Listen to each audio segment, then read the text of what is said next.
दूसरे दिन ज़ुबान के रोज़े की मश्क के साथ हम आपके साथ हैं। दोस्तों, यीशु मसीह ने हमेशा अपनी ज़ुबान से, अपने अल्फाज से दूसरों को ज़िंदगी दी।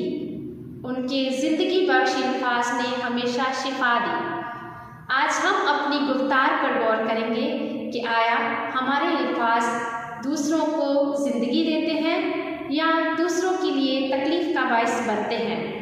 तो आज हम कोशिश करेंगे कि हम ऐसे उन तमाम अल्फाज से, ऐसी गुफ्तार से गुरेज करें जो दूसरों को घायल कर देती है, जो दूसरों के लिए तकलीफ़ का बायस होती है।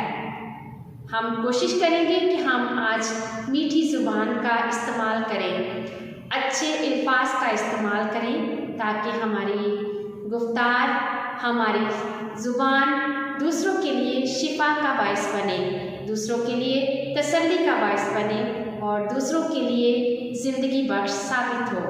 Thank you.